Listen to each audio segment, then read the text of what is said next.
नाज़रीन अस्सलाम वालेकुम। जवाब चाहिए के साथ डॉक्टर दानिश हाजिर है। चंद आइनी मैटर हैं वो आपके सामने, हमारे जो मेहमान हैं एक्सपर्ट्स उनके सामने रखना चाहूँगा। डिबेट चल रही है।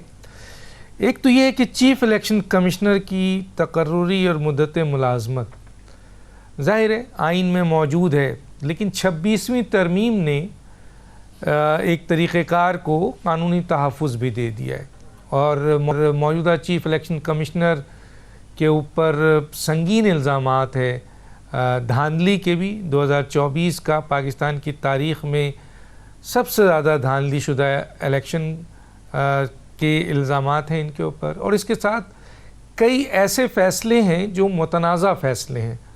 कानूनी माहिरीन का ख़्याल है कि ये फ़ैसले आइनी तौर पर दुरुस्त नहीं हैं और वो अभी तक मौजूद है, मुद्दत ख़त्म हो चुकी है। इस पे बात करेंगे।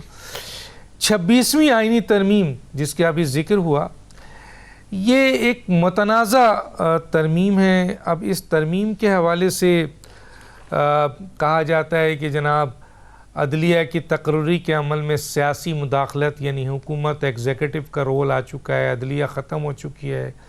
जजेस की तयशुदा कारकर्दगी पर निगरानी और हटाने की छूट है। चीफ़ जस्टिस ऑफ पाकिस्तान की तकर्रुरी का नया तरीक़ेकार है।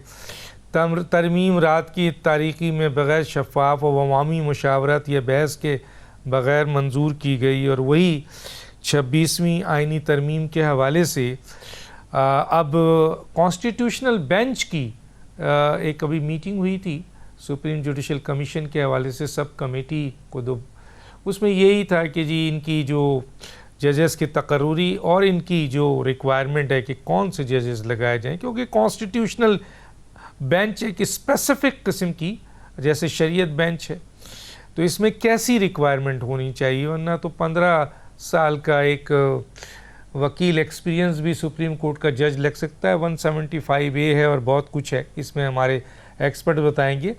26वीं आइनी तरमीम पे मेरे पास international commission of justice ICJ ने इसको अदलिया की आज़ादी, कानून की हुक्मरानी और इंसानी हकूक़ पर हमला करार दिया है। कई कानूनी माहिरीन ने इसे आइनी तवाज़ुन को नुकसान और जमहूरी असूलों की पामाली कहना शुरू कर दिया है। इसके अलावा और इशूज़ भी हैं, मसलन पाकिस्तान में सूबे बनने चाहिए, क्या यही कानून हो या कोई तरमीम होनी चाहिए। NFC अवार्ड और बल्दियाती निज़ाम जो कि कानून का हिस्सा है, एक तरफ 140A है और एक 160 है आर्टिकल, और दोनों की खिलाफ वर्जी हो रही है। फेडरल गवर्नमेंट भी कर रही है, सदर पाकिस्तान भी कर रहे हैं, प्रोविंशियल गवर्नमेंट भी कर रही है। इस इशू पे बात करेंगे। मेरे साथ जो गेस्ट हैं आइए उनका तारुफ कराते हैं। नाम मेरे साथ हैं अमानुल्लाह कुरआनी साहब, साबिक सदर सुप्रीम कोर्ट बार एसोसिएशन। आपका बहुत शुक्रिया सर, आपने हमें ज्वाइन किया। बैरिस्टर ज़फ़रुल्लाह ख़ान, साबिक वफ़ाक़ी वज़ीर, साबिक स्पेशल असिस्टेंट वज़ीर आज़म, सीनियर रहनुमा मुस्लिम लीग नून, आपका बहुत शुक्रिया आपने हमें ज्वाइन किया। हसन रज़ा पाशा, साबिक chairman executive committee Pakistan bar council, आपका बहुत शुक्रिया आपने ज्वाइन किया। Naeem Haider Panjota, member core committee Tehreek Insaf और ज़ाहिर है वकील भी हैं सुप्रीम कोर्ट के, आपका बहुत शुक्रिया सर आपने ज्वाइन किया। जी अमानुल्लाह कुरआनी साहब, दो चीज़ों में आऊँगा सर। एक तो 26वीं तरमीम बताइए सर, कितना एग्जीक्यूटिव है, ये सवालात जो उठ रहे हैं और इसकी रिव्यू पिटीशन भी मौजूद है लेकिन सुनता कोई नहीं है, इसके ऊपर जो फैसले हो रहे हैं वो मुतनाज़ा हो रहे हैं। आप 26वीं तरमीम को अमानुल्लाह कुरआनी साहब कैसे देखते हैं? मैंने आपको इंटरनेशनल कोर्ट ऑफ जस्टिस के हवाले से भी बताया और मुख्तलिफ लोगों के हवाले से, एक तो आप कैसे देखते हैं। दूसरा सर ये बताइए, ये जो 26वीं तरमीम के बाद ये जो कॉन्स्टिट्यूशनल प्रोटेक्शन मिल गई है, कानूनी प्रोटेक्शन मिल रही है चीफ इलेक्शन कमिश्नर को, तो ये जब तक रहेंगे जब तक इनका पीछे वाला आदमी नहीं आता है, तो सर ये, और इन पर बड़ा संगीन इल्ज़ाम भी है, क्या कहेंगे? बिस्मिल्लाहिर्रहमानिर्रहीम। डॉक्टर साहब, 26वीं तरमीम पर आपने और हमने माशाल्लाह इतने प्रोग्राम या इतनी बातें की हैं, किसी को समझने की तौफीक हो तो एक पूरी किताब लिखी जा सकती है। गुजारिश है कि ज़फ़रुल्लाह ख़ान साहब सुन रहे हैं, हमारे पाशा साहब भी सुन रहे हैं, नईम साहब मेरे साथ बैठे हैं, गुजारिश है कि हमारे जो प्रिंसिपल्स है, यानी जो आप कहें कि बुनियादी असूल जो इंसाफ के हैं कि ट्रैकोटमी ऑफ पावर हो, और ये सुप्रीम कोर्ट के जजमेंट्स हैं कि एग्जेक्टिव है, मुकन्ना है और अदलिया है, और हर एक के अपने अपने फंक्शंस हैं, और लेजिस्लेशन का काम पार्लियामेंट का है, आपका उसके पार्लियामेंट के फैसलों पर अमल दरामद का एग्जेक्टिव का अख्तियार है, जुडिशरी काम है, दोनों के दरमियान इंटरप्रिटेशन करे और जो आइन और कानून के मुताबिक हो उसको नाफिज करवाए। ये तीनों के अपने अपने अलग अलग डोमेन हैं। अब माजरत के साथ मैं थोड़ा इंडिपेंडेंटली बोल रहा हूँ, आपको कोई परेशानी ना हो। पार्लियामेंट को तो पहले दिन से जो है फारिग कर दिया गया है, चाहे सिकंदर मिर्ज़ा के दौर से लेकर दरमियान में थोड़े बहुत अदवार आए हैं, उसको छोड़कर पार्लियामेंट को हमेशा जो है रोंदा गया है। अब थोड़ा बहुत जो है वो कहते हैं रमक बाकी थी जुडिशरी के अंदर, वो कुछ ना कुछ जो है चिंगारी छोड़ती थी किसी न किसी ज़माने में, जस्टिस कार्नेलिस की शक्ल में, जस्टिस समदानी की शक्ल में, जस्टिस कियानी की शक्ल में, और मुख्तलिफ जजेस आते रहे, उन्होंने काफ़ी इस पर जो है काम किया है और काफ़ी दिलेरी दिखाई। इवन चौधरी इफ्तिखार साहब ने, आपको हम इख्तलाफ सही, मगर उसके एक मूवमेंट के ज़रिए से लोगों में एक अवेयरनेस पैदा हुई, उसमें तमाम जजेस शामिल थे, वकला भी शामिल थे। एग्जेक्टिव को तो उस वक्त ख़त्म कर दिया गया था जब जनरल अयूब खान ने, ये तारीख़ की बात है, ज़फ़रुल्लाह खान साहब ज़्यादा मुझसे बेहतर समझते हैं, कि उन्होंने कन्वेंशन लीग बनाई और डिप्टी कमिश्नर्स को उसका सदर बनाया। तो जब आपके मुल्क में एग्जेक्टिव की यह हालत हो कि एक पॉलिटिकल पार्टी की नुमाइंदगी करें, और आपके पार्लियामेंटेरियन के यह हाल हो कि वो किसी और के मरहून मिन्नत मुंतखब होकर आए, और आखिर एक जुडिशरी थी जो दोनों के दरमियान में एक अपने चिंगारी दिखाती थी। अब 26वीं तरमीम से उस चिंगारी को बुझा दिया गया है। अब स्याह तारीख रात है, इसलिए कि अब ये दोनों जो है मुकन्ना और एग्जेक्टिव और जुडिशरी मिलकर जो है जिसके ताबे हैं वो सबको नज़र आता है। जितनी हुकूमत आज़ाद है सबको नज़र आता है, जितने हालात वाक़यात होते हैं सब देख रहे हैं। अब कोई आंखें बंद करे तो और बात है, वरना अब जुडिशरी को मिलियामेट कर दिया गया है, ख़त्म कर दिया गया है उसको बिल्कुल ही। यानी आइन कानून के बाद अब कहाँ जुडिशरी का एक, अगर आपको क्या डर है कोई बंदा सीनियर, या तो आप चार्ज लगाएं कि वो जो सीनियर है वो नाहल है या डिसऑनेस्ट है या उसकी क्रेडिबिलिटी नहीं है, तो उसको 209 के तहत फारिग करें। अगर वो सब कुछ के बाद एक जज भी रह सकता है और इसके बावजूद आप कहेंगे नहीं हम सीनियर को नहीं मानेंगे, हमने किसी जूनियर को लाना है, तो इससे ज़्यादा डिस्क्रिमिनेशन क्या होगा, इससे ज़्यादा पिक एंड चूज़ क्या होगा। दुनिया में किसी असूल पर तो रुकना चाहिए हमें। तो मैं समझता हूँ जो कुछ 26वीं तरमीम ने सुप्रीम कोर्ट के साथ किया जुडिशरी, अब जो है अब बाकायदा जब यहाँ पर जुडिशल कमीशन का इजलास होता है तो ये बाकायदा नारा लगता है, जिस तरह हम वकील नारा लगाते हैं जी फलाना ग्रुप जीत गया, तो नारा लगता है जी ना पीपल्स पार्टी जीत गई। जहाँ नून के जो पार्लियामानी कमेटी है उनकी बात चलती है तो कहता है नून की पार्टी जीत गई, क्योंकि सब उनके प्रपोज लोग जो आते हैं। ठीक है सर, मैं आगे बात करूंगा और आपसे चीफ इलेक्शन कमिश्नर का आपकी अपॉइंटमेंट के हवाले से भी जो कानूनी 26वीं तरमीम, आपने तो पूरी 26वीं तरमीम को ये कह दिया है कि ये स्याह तारीख आप मैं पूछूंगा स्याह तारीख का है आपने। जनाब बैरिस्टर ज़फ़रुल्लाह खान साहब, 26वीं तरमीम पे बहुत ज़्यादा आवाज़ उठाई जा रही है कि इसके आने के बाद एग्जीक्यूटिव का रोल है, जुडिशरी ख़त्म हो गई है। अभी अमानुल्लाह करनानी साहब ने बहुत कुछ कहा है, आप कैसे देखते हैं? Thank you very much. इसको थोड़ा इल्मी लिहाज से हम देख लेते हैं। एक तो ये है कि असल पावर पाकिस्तान में कौन है और सबसे पावर किसके पास है, उस बहस को फिलहाल छोड़ दें। जो गवर्नमेंट जैसी भी है स्टेट हमारी, उसके अंदर 3 पिलर, जैसे प्रधानी साहब ने कहा, एग्जीक्यूटिव है, जुडिशरी है और पार्लियामान है। सूरत हाल ये थी कि पिछले कुछ सालों से जब अजिया की कुछ आज़ादी चली और हम भी उसका हिस्सा थे, प्रधानी साहब भी हिस्सा थे, उसके बाद सूरत हाल ये हुई कि वो जुडिशरी जो पहले एग्जीक्यूटिव के थंब के नीचे होती थी वो ऐसी आज़ाद हुई कि वो आइन से भी आज़ाद हो गई। एग्जीक्यूटिव को उन्होंने बर्बाद कर दिया, यकीन करें, हत्ता के क्लर्क को आप नहीं निकाल सकते, वो प्राइम मिनिस्टर को निकाल देते थे, और पार्लियामान को भी उन्होंने खत्म कर दिया। आइन भी तब्दील हुआ तो हम नहीं मानेंगे, एक्ट होता है उसको एक जगह उठा के फेंक जाता है। तो जो सॉवरेनिटी ऑफ पीपल भी थी जुडिशरी ने कर दी, और जो डाइकोटमी ऑफ पावर थी वो भी जुडिशरी ने खत्म कर दी। ये मैंने आर्टिकल लिखा था, न्यूज में छपा हुआ है, विद इन द सॉवरेनिटी, आप कभी देख रहे हैं। उसको करेक्ट करने के कुछ तरीके सोचे गए। एक तरीका उसमें ये सोचा, एक बात आप तमाशा देखें जो गौर तलब बात, जुडिशरी एग्जेक्टिव को भी खत्म कर सकती थी, कर रही थी, और पार्लियामान को भी खत्म कर सकती थी, कर रही थी। जुडिशरी बंदे भी खुद अपने भर्ती करती थी, डिसिप्लिन भी खुद करती थी, उसके ऊपर कोई चेक नहीं था। डाइकोटमी ऑफ पावर का जो प्रिंसिपल है ना मोंटेस्क्यू का, उसकी बेसिस चेक्स एंड बैलेंस है। उसकी फंडामेंटल फिलॉसफी लॉर्ड एक्टन की वो स्टेटमेंट है कि power corrupts, absolute power corrupts absolutely, ये एब्सोल्यूट हो गए। इसके लिए करेक्शन की जो बातें हुई उसके अंदर एक इशू ये था कि हम कॉन्स्टिट्यूशन कोर्ट बनाएं। ये पाकिस्तान पीपल्स पार्टी का, हमारी पार्टी का एक दस्तूरों में भी था, चार्टर डेमोक्रेसी से आ रहा था। जब हमने इसका ड्राफ्ट वगैरह बनाए तो पीटीआई के, मैं दोहराता हूं, पीटीआई के कहने पर मौलाना फजल रहमान के साथ मिलकर हमने ये बेंच की बात मानी। मैं जाती तौर पे इस बेंच के हक में नहीं, मेरा अपना ख्याल ये है कि ये काम नहीं होना चाहिए था, लेकिन हमने तो पीटीआई के दबाव में माना, उनसे हमसे बात था, और उसके तहत जो अमेंडमेंट हुई है उसके अंदर जो इदारे बने उसमें भी आके हमारे साथ बैठे हुए हैं, उन्होंने अमलन कबूल किया हुआ है।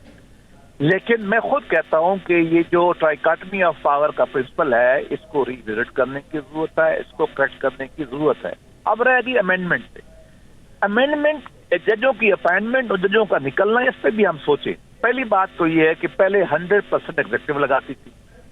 अल जिहाद केस में जजों ने कहा कि हमसे मुशावरत कर लो, मुशावरत हमारी बाइंडिंग होगी। उसके बाद हमने कोशिश की, हमने जुडिशल कमीशन बनाया, उसको जजों ने हड़प कर लिया। आईनी अमेंडमेंट भी हमारी डंडे के जोर से हमसे, आपको पता ही है 15 में क्या हुआ, और उन्होंने ये पावर कर ली, अपने बंदे खुद लगाने और निकालने भी खुद है। ये दुनिया में कहीं नहीं होता जो पाकिस्तान में इन्होंने कर दिया था। इस इंतहा पर जुडिशरी जो चली गई थी उस रद्द-ए-अमल होना था। लेकिन मैं फिर कहता हूं, इस पे पूरी कौम को दोबारा बैठना चाहिए, दोबारा इसको रिव्यू करना चाहिए, और जजों की अमेंडमेंट का प्रोसेस और निकलने का दोनों प्रोसेस जो है वो अवाम के पास जाने चाहिए। ये मेरी राय है। ठीक है। अच्छा सर, यहाँ पर एक सवाल करते हुए जाऊंगा मैं जनाब पाशा साहब के पास। एक सिर्फ जुमला, एक लाइन में, कि ये जो आपका 26वीं तरमीम के ऊपर रिव्यू पिटीशन है, 26वीं तरमीम के लिहाज से तो कई फैसले आ रहे हैं जो मुतनाज़ा हैं, ठीक है ना, जैसे चीफ इलेक्शन कमिश्नर के हवाले से भी कानूनी या और बहुत सारे मैटर्स हैं। तो क्यों ना सर मुतनाज़ा इस 26वीं तरमीम के पिटीशन का फैसला सुप्रीम कोर्ट कर दे कि ये पिटीशन जो है ये आइनी है, गैर आइनी है। अगर आइनी है तो ठीक है, और गैर आइनी है तो फिर उसका भी फैसला कर दे। तो पिटीशन का फैसला क्यों नहीं करती सर सुप्रीम कोर्ट? बस सर एक लाइन जवाब।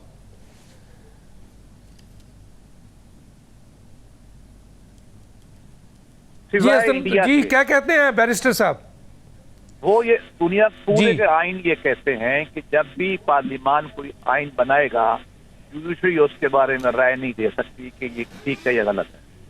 वाहिद मुल्क है इंडिया, मैं अगेन बात कहता हूँ, वाहिद मुल्क है इंडिया, इसकी जुडिशरी में in the wake of amendments by Indira Gandhi कहा कि नहीं, बेसिक स्ट्रक्चर होता है, हम उसको मानेंगे। उसको पाकिस्तान की सुप्रीम कोर्ट ने अब आकर जफर लीग से शुरू किया, और ये जो पिंडी हाई कोर्ट बार में आके कह दिया केस में कि जी हम तो आइन में जो अमेंडमेंट होगी उसको भी देखेंगे कि आइनी है या नहीं है। कतन अदर 26 अमेंडमेंट के या 16 के या 46वें के, ये अवाम का राइट है आइन बनाना, जजों को कोई मुदाखलात के हक नहीं होना चाहिए। दुनिया में 198 मुल्कों में ये राइट नहीं है, न ये होना चाहिए। और दूसरी ये बात कि वो कहते हैं कि पहले इसका फैसला करें। मेरी अपीलें 2016 की भी और सिविल की भी, यतीमों की, मिस्कीनों की पड़ी हुई हैं। मेरी अपीलें तो एक दफा नहीं लगी। अभी जो 6 दिन पहले केस आए हैं वो क्यों लगते हैं, मेरा तो ये सवाल है। इस तरह तो सर 60,000 के, इस तरह तो 60,000 केसेस हैं सर, इस तरह तो 60,000 केसेस हैं सुप्रीम कोर्ट में जो पेंडिंग है। बहरहाल हसन रजा पाशा साहब, आप क्या कहते हैं सर इस पे? डॉक्टर साहब, बात यह है कि कंडरानी साहब ने तारीखी हवाले से बात की और बैरिस्टर साहब ने भी कानूनी और समाजी हवाले से बात की, लेकिन मैं एक चीज जरूर कहना चाहूंगा कि जब से पाकिस्तान बना उस वक्त से लेके 26वीं तरमीम से पहले तक जो आला तरीन अदलिया का किरदार रहा है वो भी कोई इतना गोल्डन नहीं रहा या ऐसा नहीं रहा कि जिसको हम फख्र के साथ कह सकें कि ये बहुत अच्छे रहे। मुझे ये बता दें कि कौन सी सुप्रीम कोर्ट ऑफ पाकिस्तान ने किस मार्शल लॉ को डिक्लेयर किया कि ये अनकॉन्स्टिट्यूशनल है और ये गलत है? कौन से सुप्रीम कोर्ट ऑफ पाकिस्तान ने किसी डिक्टेटर के बारे में ये कहा कि वो दुरुस्त नहीं था, वो गलत था और ये यूजर्पर है आइन का? किसी ने भी नहीं कहा। हर डिक्टेटर का साथ दिया, हर मार्शल लॉ को जो है वो दवाम बख्शा और यहां तक कह दिया कि जनाब आप आइन में तरमीम कर सकते हैं, 3 साल वाहिद जो है वो 3 साल तक आइन में तरमीम कर सकता है। डॉक्टर साहब, ये कहां, किस दुनिया की किस आइन में, दुनिया की किस फैसले में, किसी सुप्रीम कोर्ट के फैसले में ये इख्तियार दिया गया? हम उसको आइडियलाइज कर रहे हैं। तरमीम से पहले जो अदलिया थी वो बड़ी जबरदस्त थी और 26वीं तरमीम के बाद ये बड़ी ज्यादती होगी और बड़े जुल्म हो गए हैं। और अब सूरत हाल क्या हो गई है? उस वक्त भी बेहतरीन जजेस मौजूद थे, नाम लिया कार्नीली साहब का भी लिया, समदानी साहब का भी लिया, और भी बड़े सफदर शाह साहब का भी ले जाना चाहिए, और भी बड़े अच्छे फखरुद्दीन जी इब्राहिम भी थे जिन्होंने पीसीओ के तहत, कितने जजेस हैं जिन्होंने पीसीओ के तहत, जिन्होंने उस वक्त पीसीओ के तहत हलफ नहीं उठाया।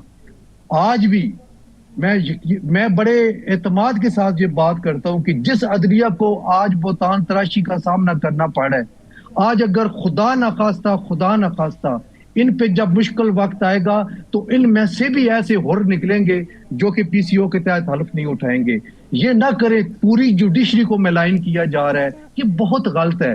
ठीक है, 26वीं तरमीम में कुछ चीजें ऐसी हैं जो हमें पसंद नहीं है, कुछ चीजें ऐसी हैं जो कंडरानी साहब को नहीं पसंद, कुछ चीजें ऐसी हैं जो बैरिस्टर साहब कह रहे हैं जी कि मैं तो बेंच के हक में नहीं था लेकिन हो गया है। तो बहरहाल तो हो सकता है किसी पॉइंट पे मैं भी नाखुश हूं, मैं भी कहूं कि ये गलत बात है, लेकिन क्या आप यहाँ आज बैठ के ये कहेंगे कि 18वीं तरमीम के तहत जो जुडिशल कमीशन ऑफ पाकिस्तान की जो फॉर्मेशन थी वो 100% मुतवाजन थी? बिल्कुल भी नहीं। उसमें तवाजन जो है उसका पलड़ा जो है वो जुडिशरी की तरफ भारी था और वहां पे आपने और हमने देखा और जजेस सन लॉ और उनके जो चैम्बर्स हैं उनसे लोग जो है वो नहीं एलिवेट हुए। क्या वो कंफर्म नहीं हुए? नए होने के बावजूद वो कंफर्म हुए हैं। और आप इधर देखें तो यहाँ पे जो हो रहे हैं सारे के सारे बुरे नहीं हैं, बिल्कुल ऐसा ना कहें। आज देखें इसी बुरे नहीं है, लेकिन सारा रोल तो एग्जीक्यूटिव का हो गया ना सर। मैं एक अर्ज कर रहा हूं सर, आप एग्जीक्यूटिव का रोल नहीं मानते हैं, बस ये मना कर दे नहीं मानता ना आप कह नहीं होता है एग्जीक्यूटिव का रोल अब नहीं है। कल भी गलत था, आज भी गलत है। मैं ये कह रहा हूं कि अभी भी अदम तवाजन है, तवाजन होना चाहिए। ये अब तवाजन बस आगे होना चाहिए। चले हाँ बिल्कुल, ये चले ये बिल्कुल नहीं होना चाहिए। मैं तो जनाब मुझे पास टाइम पहले 19वीं तरमीम कराई है, हम भी उसको कंडम करते हैं, ऐसी बात नहीं है। हम कहते वो सही था, हम कहते कोई सही पर जाए न बदला तो न ले। ठीक है, आप एग्जीक्यूटिव जुडिशरी से बदला ले, जुडिशरी वो नहीं है से बदला ले, मुल्क सीधा कैसे होगा?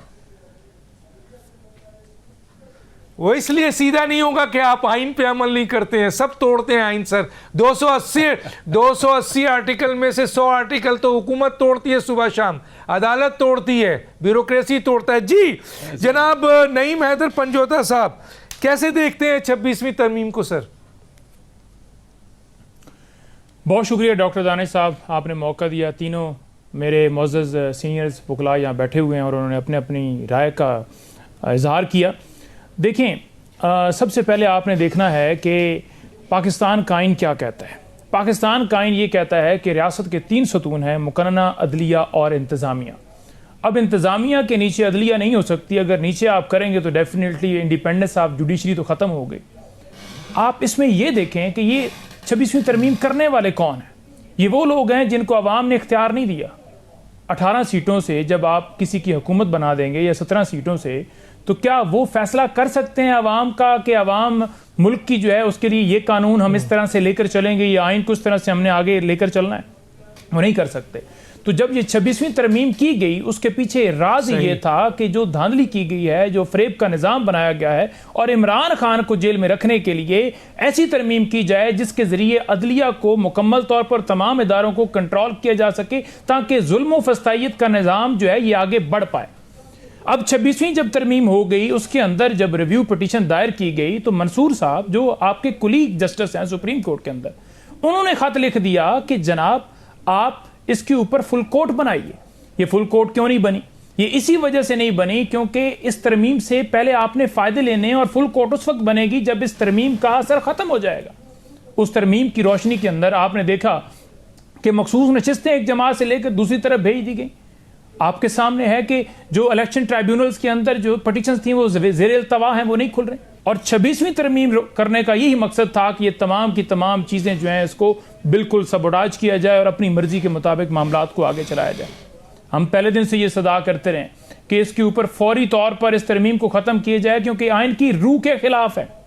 लेकिन वहाँ अपनी मर्जी के जजेस सिर्फ सुप्रीम कोर्ट में नहीं, बाकी कोर्ट्स में आप चले जाएं। आज हाई कोर्ट के 6 जजेस लेटर लिख रहे हैं। आज सरगोदा जज के अब्बास हैं, उनका लेटर ऑन रिकॉर्ड मौजूद है जो उन्होंने वहाँ चीफ जस्टिस को लिखा और उस चीफ जस्टिस को हटा दिया गया। आज आसिफ एजाज जो जज हैं, जो रावलपिंडी ATC दहशतगर्दी अदालत के अंदर लगे हुए थे, उनको इसी वजह से ट्रांसफर किया क्योंकि उन्होंने स्टैंड लिया हक के ऊपर। तो ये सारी चीजें ऑन रिकॉर्ड है और चल रही हैं, लेकिन हम इस चीज का सामना कर रहे हैं और इस चीज का जो हिस्सा बन के इसको लिजिटिमेट करार दे रहा है, वो तारीख में उसका कसूरवार वो समझा जाएगा कि तुमने उसके अंदर पूरा हिस्सा डाला। मैं समझता हूं 26वीं तरमीम को बिल्कुल ख़त्म होना चाहिए, क्योंकि ये बिल्कुल गलत है और इसके असरात सिर्फ यही नहीं, ये आगे आप देखें कि आने वाले दिनों के अंदर क्या होगा। पिछले दिनों एक कानून बनाया गया, कानून पास किया गया, इंसदाद दहशतगर्दी जो एंटी टेररिज्म एक्ट है, उसके अंदर तरमीम करके कि किसी शख्स को भी आप 6 महीने के लिए उठा के अपनी हिरासत के अंदर लें, अपनी तहवील के अंदर ले लें। बिल्कुल करनानी साहब ने बात ठीक की। उन्होंने बताया कि यहाँ चैम्बर से जजेस लिए गए, यहाँ किसी का रिश्तेदार है, किसी का दोस्त है, किसी का अजीज है, आप उठा के देखो, जरा नाम निकालें, आपको नजर आएगा कि कोई किसी चैम्बर से तलक रखने वाला है, कोई किसी चैम्बर से तलक रखने वाला है। तो जब उन जजेस को इस तरह से लाया जाएगा और उनकी कोई क्रेडिबिलिटी नहीं होगी, उनकी कोई उसके अंदर काबिलियत नहीं होगी, तो फिर आपके फैसले कैसे इंसाफ के ऊपर मबनी आ सकते हैं? उन जजेस को भी पता है कि हमें व्हाट्सएप के जरिए मैसेज मिलना है, हमने आगे सुना देना है, उनको काबिलियत की क्या जरूरत है? तो ऐसे मुल्क नहीं चलता। ठीक है, जब तक आपके मुल्क के अंदर निज़ाम इंसाफ ठीक नहीं होगा, रूल ऑफ लॉ ठीक है, आपका मुल्क तरक्की नहीं कर सकता। जी बिल्कुल है, आइन की पासदारी नहीं होगी, रूल ऑफ लॉ नहीं होगा, बाकी चीज़ों का रोना क्या है।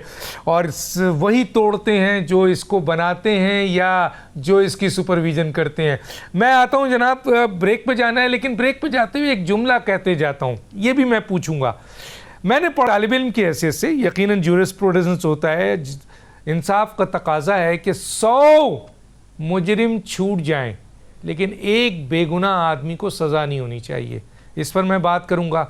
और मुझे ये बताइए आप चारों हजरात कि चीफ इलेक्शन कमिश्नर को कानूनी प्रोटेक्शन मिल गया है। मतलब हुकूमत अगर नहीं फैसला करे, यानी जो अपोजिशन और हुकूमत और 12 रुकनी कमेटी और उसमें से सरकार की कमेटी और अपोजिशन की, अगर फ़र्ज़ कीजिए हुकूमत इंटरेस्टेड ही नहीं हो, तो फिर इनको तो मौका मिलता रहेगा, दवाम मिलता रहेगा, ये उस वक्त तक रहेंगे जब तक ये फ़ैसला नहीं होता है। और उन पर शदीद किस्म का मौजूदा चीफ इलेक्शन कमिश्नर पे इल्ज़ाम है बदतरीन धांधली का, उसके बावजूद मौजूद है। इन्हें तो फौरी तौर पर फारिग करना चाहिए, किसी और मेरिट पे, किसी और अच्छे शख्स को लाना चाहिए जिसके ऊपर किसी किस्म का इल्ज़ाम नहीं हो। एक छोटा सा ब्रेक, फिर वापस आते हैं।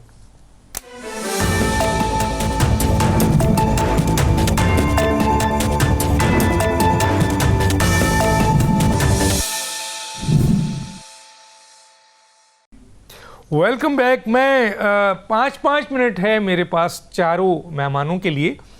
सवाल मैं कर देता हूं, उसके बाद बार बार रिपीट नहीं करूंगा, और वो ये है, अमानुल्लाह कुरनानी से शुरू करता हूं कि सर 100 मुजरिम छूट जाएं लेकिन एक बेगुनाह को सज़ा ना हो, तो ये 9 मई पे जो फैसले आए हैं सर, 10-10 साल, अब ड्यू प्रोसेस ऑफ लॉ पूरा हुआ है या नहीं पूरा हुआ है? मैं तो तालिब इल्म हूँ, आपसे पूछ रहा हूँ, इस पर बड़े ये भी मुतनाज़ा फैसले कैसे देखते हैं? और चीफ इलेक्शन कमिश्नर को कब तक रखना है हमने सर? ये इस पर काफ़ी टीवी पे, टॉक शो पे ज़ाहिर हम बात करते रहे, वही मैं दोहराता हूँ, आपसे बात नहीं हुई। वो यही था कि मैं गोल्डन प्रिंसिपल ऑफ लॉ है कि 99 गुनाहगार छूट जाए, एक बेगुनाह सज़ा ना हो, यानी बेनिफिट ऑफ डाउट जो है इस हद तक दे दें किसी को, जो ये प्रिंसिपल को आप अप्लाई करें। फिर मैंने उसमें ये भी कहा कि प्रोबेबिलिटी ऑफ ऑफेंस, ये भी प्रिंसिपल है। ख़ासतौर मैं बैरिस्टर साहब को तो उन्होंने रिसर्च किया होगा, हर चीज़ कानून में लिखा नहीं जाता, बहुत चीज़ें प्रिंसिपल होते हैं, यानी प्रेजेंस ऑफ विटनेसेस, ये बहुत सारी चीज़ें जूरिस्प्रूडेंस में होती हैं। प्रोबेबिलिटी ऑफ ऑफेंस कि ये आया, ये मुमकिन है, प्रूजल माइंड में ये चीज़ मुमकिन है। अब फ़र्ज़ करो मैं कहूँ एक 5 साल के बच्चे ने 10 मन का वज़न उठाया है, तो आप मानेंगे? आपके यार के बकवास है, यानी इसके लिए किसी जज की ज़रूरत नहीं है। अब आप, मैंने सिर्फ ये पूछा, मैंने कहा मैं उमर अयूब को नहीं जानता हूँ, मैं शबली को भी, फराज को भी नहीं जानता हूँ, नाम सुना है, नेशनल लीडर है, मगर मेरी कभी मुलाकात नहीं है, ना मेरा तहरीक इंसाफ से कोई ताल्लुक है। मगर ये मैं नहीं मान सकता हूँ कि शबली फराज साहब पेशावर से चला है, डंडे कुल्हाड़ी उसके साथ थे, पत्थर साथ थे, आग साथ था, पेट्रोल साथ था, आगे राना सनाउल्लाह घर पे हमला कर दिया। मैंने कहा मेरा प्रूडल माइंड नहीं मानता है, उसकी उम्र को देखे, उसकी हैसियत को देखे, यही उमर अयूब के बारे में कह सकता हूँ प्रूडल माइंड की हैसियत से। और ये मैं कहता हूँ कि राना सनाउल्लाह साहब खुद गवाहियाँ कर दे कि हाँ इन्हीं लोगों ने मेरे घर पर हमला किया है और यही मेरे मुजरिम है, तब भी कोई बात मान सकता है। ये क्या मजाक है? यानी आप उस जज की तो कोई अहमियत नहीं है, उससे लिखवाया गया होगा, मगर बदकिस्मती ये है कोई इज्जत एहतराम होता है। 10-10 साल फुल डोज, यानी अगर फर्ज को एक क्लाशनकोफ है, उसकी सज़ा 3 साल है, आप उसको कहीं मैं आपको 30 साल सज़ा देता हूँ। अगर फर्ज करो किसी घर पर हमला हुआ है, ये मैक्सिमम सज़ा है, उसकी ग्रेविटी पर दिया जाता है हमेशा, कभी भी। फिर मैं बैरिस्टर साहब को इसी हवाला देता हूँ, वो बहुत अच्छी बातें की हैं, मुझे उनकी बातों से इत्तफाक है और उन्हें इंसाफ की मबनी बातें की हैं। तो इस बात पर वो खुद भी कहेंगे, मुझे राना सनाउल्लाह पर भी भरोसा है कि वो कभी नहीं कहेगा इन्होंने मुझ पर हमला किया है। तो ये सारे मजाक ख़त्म होनी चाहिए, इस पर हम सज़ाओं पर बात करें, ये बिल्कुल रबिश है। ये बात मैं फिर अस्मा जहांगीर की बात दोहराता हूँ, उसने कहा कि मच्छर को एटम बम से नहीं मारा जाता।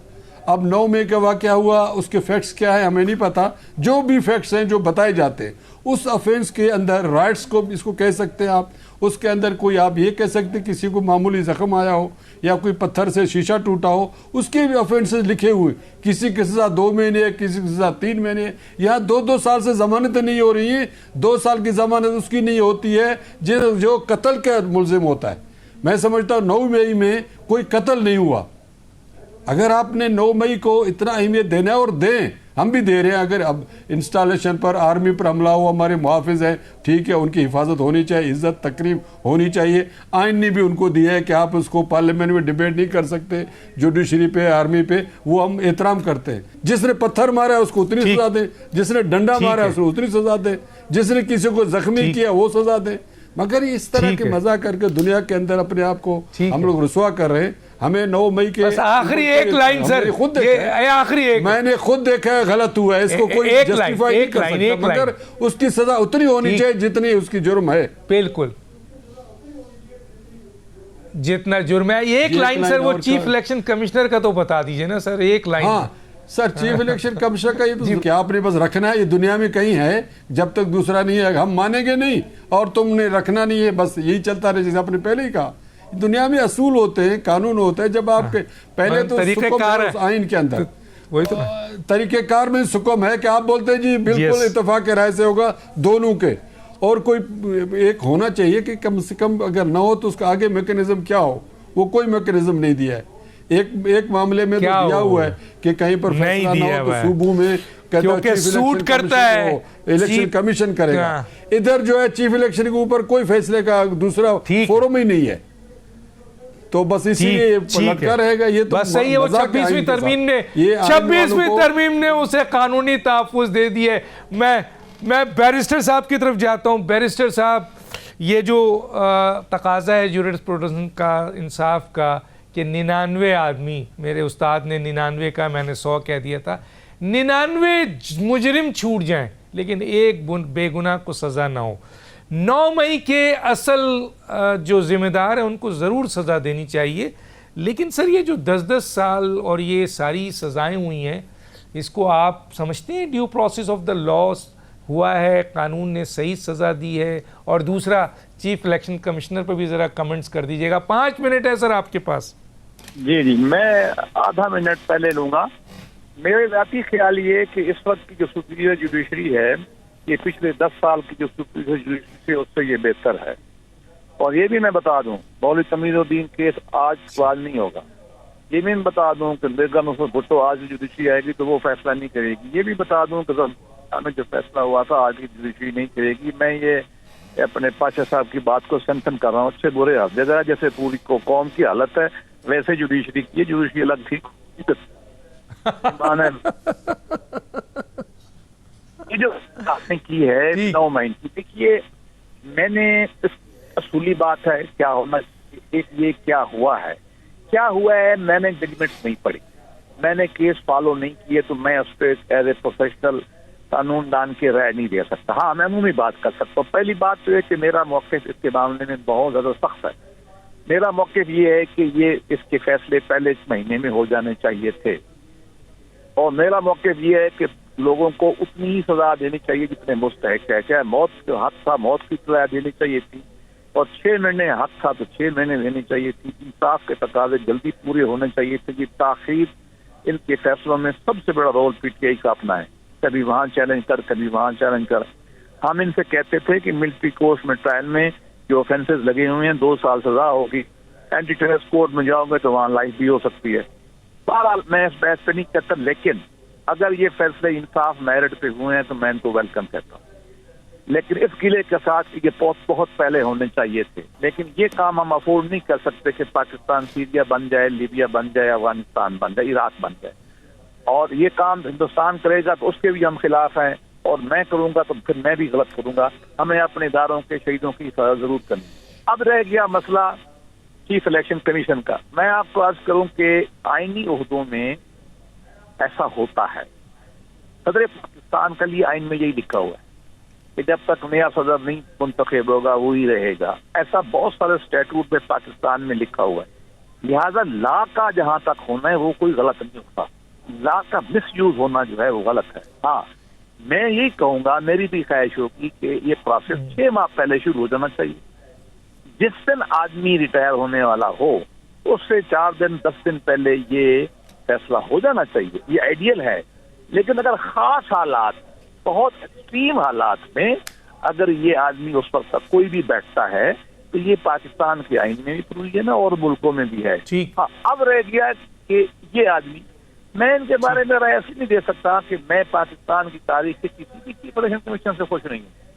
आप मुझे बताइए, हमने फखरुद्दीन जैसे इब्राहिम का बज़ाहिर जो बहुत ही बातदार आदमी था, और उसका इलेक्शन भी हमने देख लिया और उसका तबसरा भी हमने देख लिया।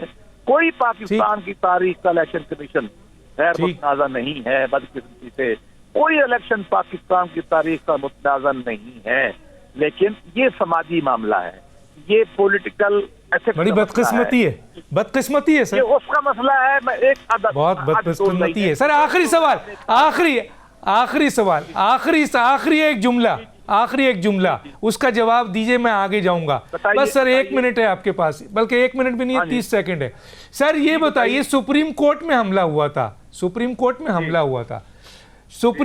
हमला हुआ था नवाज शरीफ साहब के दौर में, ठीक है सर। पता है, चले जिनको सजा दी गई वो एक महीने की सजा थी सर, और जो मेन कल्प्रिट जिनका नाम दिया जा रहा था जैसे मियां नवाज शरीफ, उनको कोई सजा वजा नहीं हुई थी सर। इस पर सर कमेंट्स करेंगे सर? बिल्कुल आगे दोनों बातें। जस्टिस शफीउर रहमान की जो पाकिस्तान का टॉप जज था, जिस पे इख्तलाफ नहीं, उसकी रिपोर्ट पढ़ लें, उसने तो मियां नवाज शरीफ को गुनाहगार नहीं किया। जिसको कोर्ट ने सजाएं दी अच्छा किया, और जिसको कानून के मुताबिक अब भी सजा होगी अच्छा होगा। हम तो इसके, मैं नहीं कहता अगर मैं हमला करूं मुझे छोड़ दें, और पीटीआई वाला करे तो उसको छोड़ दें, नो, जो कानून तोड़े उसको सजा दें, कानून पे अमल करें। लेकिन आखिरी फिक्र मेरा ये है, पूरी हमारी कौम को बैठकर इस सोशल कॉन्ट्रैक्ट को देखना चाहिए, अदलिया की आजादी की कोशिश करनी चाहिए, ताकि कोई साकिब निसार ना पैदा हो, कोई आसिफ खोसा पैदा ना हो। जहां मौलिक सर ये प्रिंसिपल फॉलो करेंगे तो ये प्रिंसिपल भी फॉलो होना चाहिए कि नवाज शरीफ ने फिजा में जहाज को अगाव कराया था और वो लाइफ इम्प्रिजमेंट हुआ था, फिर वो भी सही था। और उसके अंदर उसने कोई अपील भी नहीं की थी, उसके अंदर एक अपील भी नहीं हुई। 10 साल के बाद फरमाइशी अपील पर एक चीफ जस्टिस ने उसको रिहा करने का हुक्म दिया कागजों में, वो पहले से बाहर था। उसने जो विद इन प्रिस्क्राइब्ड पीरियड है उसने अपील भी दाखिल नहीं किया। क्या बात करते हैं अदलिया की, क्या बात करते हैं पार्लियामेंट की, क्या बात करते हैं नवाज शरीफ की, सब ठीक है क्या है वो आप जानते हैं। सब बात करें नवाज शरीफ केस में तरमीम से पहले थी, हवा में अगवा किया था, लाइफ इम्प्रिजमेंट हुआ था, दुरुस्त था। पहले बताएं हवा में अगवा किया नहीं किया? एक एंटी टेररिज्म कोड 97 का एक्ट खुद नवाज शरीफ ने बनाया था, उसे अच्छा था ना, मुसलमान था, आपने खुद बनाया तो दुरुस्त था फिर, क्योंकि जजेस आपके थे। ठीक है, आपका टाइम नहीं है सर, मेरे पास और मेहमान भी है, और मेहमान भी हो गया, ठीक है, साफ हो गया, ठीक है, बरी हो गया, बड़ा भाई सुना हो गया। ठीक, हम कहते वो भी गलत था, हम कहते वो भी गलत था, जो आज हो रहा है वो भी गलत है, हम दोनों को गलत कहते हैं। आप इसकी इधर उधर न करें, सीधी बात करें। ठीक है सर, एक छोटा सा ब्रेक लेंगे फिर वापस आते हैं।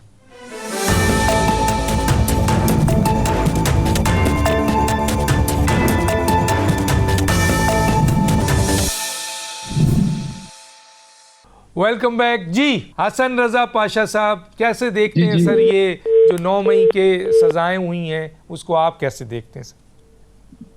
डॉक्टर साहब, 9 मई की जो वकूआ हुआ वाकयात जहां तक है उनसे कंडेम मैं करता हूं और पुरजोर तरीके से कंडेम करता हूं। अब आ जाते हैं इन केसेस के मुतल्लिक, तो बतौर स्टूडेंट ऑफ लॉ मैं ये जरूर कहूंगा कि जो लोग वहां पे मौजूद नहीं थे और वो दूसरी जगह पे मौजूद थे और उसकी एविडेंस मौजूद है, तो उनको सजा देना इंतहाई गैर मुनासिब है, उनकी सजा नहीं बनती।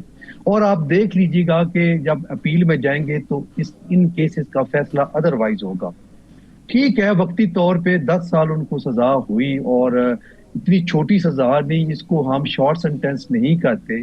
अपील करना, फिर अपील के बाद अपने केस का अपील का इंतजार करना, ये एक सब्र आजमा वक्त होगा। लेकिन मैं ये समझता हूँ कि जब एपलेट कोर्ट ये सुनेगी तो वो जरूर इन लोगों को एक्सक्लूड करेगी। और जुल्फकार अली भुट्टो शहीद केस का मैं रेफरेंस दूंगा कि उनकी सजा भी अबेटमेंट जो इनको दी गई है, अबेटमेंट के जुर्म के तहत ही दी गई है, और इसमें भी सजा अबेटमेंट के तहत ही दी गई है। जो कि और जो नजर आ रहे, कुछ ऐसे भी लोग हैं जो वीडियोस में मौके पे नजर आ रहे थे, उनको बरी भी कर दिया गया। तो ये डबल स्टैंडर्ड्स हैं, ये जो तजाद है जजमेंट के अपने अंदर, ये उन मुल्जमान को भी फायदा मिलेगा जो मुल्जमान वाकई वहां मौके पे मौजूद थे और उन्होंने जलाओ घेराव का काम किया। शायद मसूद जो है वो आईजी आपका एफएसएफ का था, उसने बयान दिया था राइट और रॉन्ग, उसने और दूसरी बात बयान दिया था भुट्टो के ऊपर, बात करने दें, और हामिद रजा के वालिद के खिलाफ उसका लेटर मौजूद था, ये सारी चीजें थी। मगर मैं नहीं कहता वो जस्टिफाइड है। आप हमें तो बात करने दें। जब आप बोल रहे थे हम तो डिस्टर्ब नहीं कर रहे थे आपको, प्लीज सीनियर हैं आप हमारे। सर भुट्टो का आपने रेफरेंस दिया तो जी बोले टाइम कम है। अरे मैंने कोई गलत साहब टाइम कम है। जी हसन रजा पाशा साहब जल्दी आते हैं आपके सवाल के दूसरे हिस्से की तरफ, जो कि चीफ इलेक्शन कमिश्नर के हवाले से था। तो ठीक है, पहले आइन में एक खिलाफ मौजूद था कि अगर टेन्योर पूरा हो जाए तो फिर क्या हो सकता है या किस तरीके से काम चलाया जा सकता है, वो नहीं था। 26वीं तरमीम के तहत ये खला तो पुर कर दिया गया, लेकिन इसका मतलब ये नहीं कि इनडेफिनेट पीरियड के लिए एक जो है वो चला जाए और पूरा टेन्योर एक और 3 साल का या 5 साल का वो गुजार दें। ये इररेशनल है। फौरी तौर पे इनको चीफ इलेक्शन कमिश्नर और बाकी मेंबरान का इंतखाब करना चाहिए, क्योंकि ये चंद दिनों के लिए होता है, एक स्पेसिफिक छोटे से टाइम के लिए। ये मतलब नहीं है कि आप इसको साल तक ठीक है, बहुत शुक्रिया कि आप इसको अगले इलेक्शन तक खड़ा करवा दें। बिल्कुल। पंजोता साहब क्या कहते हैं? बस आपके पास भी 4-5 मिनट है जी। देखिए डॉक्टर साहब, बात यह है कि 9 मई के अगर मैं केसेस की बात करूं तो आपने देखना है कि इसके अंदर कितनी लीगैलिटी है, क्या इसके अंदर एविडेंस है, कौन से गवाह हैं, और इसमें किसी अदालत ने क्या कोई फैसला दिया है या उसके अंदर क्या तफसीलात हैं। तो सबसे पहली बात ये रहेगी कि हम हमेशा ये कहते रहे कि आप 9 मई के ऊपर जुडिशल कमीशन बनाइए, आप सीसीटीवी फुटेजेस लेकर आइए ताकि पूरी कौम के सामने हकायक पता चलें कि क्या असल मामला था, कैसे पीटीआई को टारगेट किया गया, इसके अंदर प्रेस कॉन्फ्रेंस करवाई गई, घरों में छापे मारे गए। हालांकि हमारे कारकुनान उस 9 मई के अंदर शहीद हुए, लेकिन उससे कौन भागा? वही भागा जो खुद चोर था। अब आ जाएं केसेस की तरफ। देखें, सरगोदा की अदालत है, अब्बास नाम है जज का, और वहां ये मुकदमा जो है, 2 मुकदमात थे, 348 और 355। दोनों मुकदमात के अंदर जज साहब ये लिखते हैं कि ये जो गवाही पेश की गई है, जो एविडेंस पेश की गई है, जो सबूत पेश किए गए हैं, वो तमाम के तमाम फैब्रिकेटेड हैं। और जो गवाह हैं, जो आपको पता है कि वो चक्री इंटरचेंज के अंदर कोई गवाह बैठा हो या जमान पार्क के अंदर कोई गवाह बैठा हो, उन गवाहों को सरगोदा की अदालत ने, अब्बास नाम है उनका, उन्होंने मुस्तरद किया और तमाम मुल्जमान को जिनके ऊपर इल्जाम था बाइज्जत बरी कर दिया। अब जो आर्टिकल 13 है वो ये कहता है कि कोई शख्स एक जुर्म के ऊपर 2 दफा ट्राई नहीं किया जा सकता। तो फिर कैसे हो सकता है कि आप उस जज को ट्रांसफर करें, वहां एक नए जज लेकर आए और किसी और मुकदमे में सजा दे दें उन्हीं लोगों को, फिर फैसलाबाद के अंदर सजा दे दें, फिर लाहौर के अंदर सजा दे दें, और सजाएं अभी जारी, और फिर राना सनाउल्लाह के घर के ऊपर हमले के इल्जाम के अंदर भी आप जाकर सजाएं दे दें। जहां ये इल्जाम था कि आपने रियासत के तमाम इदारों के ऊपर हमला किया, वहां राना सनाउल्लाह का घर भी रियासत बन गया, लेकिन अली अमीन गंडापुर चीफ मिनिस्टर हैं, वहां केपी हाउस के ऊपर हमला होता है, वहां कोई कार्रवाई नहीं होती। इमरान खान को कॉलर से पकड़कर घसीट कर ले जाते हैं 9 मई को हाई कोर्ट में, मेरे ऊपर डंडे मारे गए, मैं खुद जख्मी हुआ, वहां कोई कार्रवाई नहीं होती। जुडिशियल कॉम्प्लेक्स 18 मार्च को वो अदालत के अंदर पेश होते हैं, वहां कोई कार्रवाई नहीं होती। जमान पार्क, इमरान का घर भी इतना ही जो है वो तकद्दस रखता है, वहां जब हमला किया गया, हमारे लोगों को शहीद किया गया, वहां कोई कार्रवाई नहीं हुई। वहां क्यों कार्रवाई होगी? क्योंकि आगे वाला कानून से ऊपर है। हमारे खिलाफ जो एविडेंस थी उसको एक अदालत ने मुस्तरद कर दिया, उसके बाद बनते ही नहीं था ये केसेस चल पाते, लेकिन चल रहे हैं और आप उठा कर सजाएं दे रहे हैं। अब आप देख लें, अलीमा खानम के बेटे को, शेर शाह को, उसके हवाले से क्या आपने बरामद किया है तफ्तीश के अंदर? ये एक डंडा 2.5 साल के बाद बरामद हमने किया है, और अभी मजीद हमें उसके अंदर जो है वो उनके अकाउंट्स वो दरकार हैं, और एक मास्क हमने बरामद करना है। यानी वो 2.5 साल डंडा छुपा के बैठा रहा चीफ इलेक्शन कमिश्नर, और जो मरकजी मुलजम थे उन एफआईआर के अंदर वो आपने बरी कर दिए। आपके सामने है फवाद चौधरी, आपके सामने है जैन कुरैशी, उन पे भी सेम इल्जाम था, लेकिन आपने पिक एंड चूज, जिसका आपको दिल था कि आपने बरी करना है, आपने बरी कर दिया। कई और लोग ऐसे जिनको आपने बरी कर दिया, कई ऐसे chief election commissioner sir, Andleeb Abbas ji, देखिए चीफ इलेक्शन कमिश्नर की क्या क्रेडिबिलिटी है? उसकी क्रेडिबिलिटी ये है कि 90 दिन के अंदर इलेक्शन, जी 90 दिन के अंदर इलेक्शन करवाने हैं, सुप्रीम कोर्ट ने हुक्म दिया है, वो नहीं 90 दिन के अंदर करवाए। उसका काम यह है कि आपने फ्री एंड फेयर इलेक्शन करवाने हैं, और वो जानबूझकर इंतजामिया से आरो लेते हैं और धांधली जिस तरह करवाते हैं। आज तक उन फॉर्म 47 के ऊपर फैब्रिकेशन करके भी कोई जवाब नहीं दे सके कि ये ओरिजिनल वाकई जीते हुए हैं। उनकी क्रेडिबिलिटी ये है कि सुप्रीम कोर्ट अगर फैसला देती है मखसूस नशिस्तों के हवाले से तो उसके ऊपर अमल नहीं किया जाता, और जब दिल करता है दूसरा फैसला आता है तो फौरन अमल करके रेवड़ियों की तरह सीटें दूसरी जमातों के अंदर बांट दी जाती हैं। हालांकि 51 जो आर्टिकल है आइन का वो बड़ा वाज़ेह है प्रोपोर्शनल रिप्रेजेंटेशन का, कि जो जमात जितनी सीटें जीतेगी उस हिसाब से, उस तनासब से उसको सीटें दी जाएंगी। उनकी क्रेडिबिलिटी ये है कि वो इस निज़ाम को कंधा दिए हुए, इसी वजह से उनको यहां पर रखा गया, इसी वजह से उनकी एहलियत को नवाजा गया है कि आप इस सिस्टम को, इस झूठ के निजाम को आपने चलाने के अंदर जो मदद की, इस मदद को जारी रखिए। आप अपनी मर्जी से अगर आइन के अंदर तब्दील करके ये कहेंगे कि जब तक नया चीफ इलेक्शन कमिश्नर हमारे पास नहीं होगा तब तक वही अगला रिटेन करेगा, तो पिछले बंदे पूरे पाकिस्तान के मर गए, कोई क्रेडिबल आदमी नहीं है जो सीट के ऊपर आकर बैठ सके। बहुत शुक्रिया, वक्त खत्म हुआ। चारों मेहमानों का शुक्रिया। डॉक्टर दानिश को इजाजत दीजिए, अल्लाह हाफिज।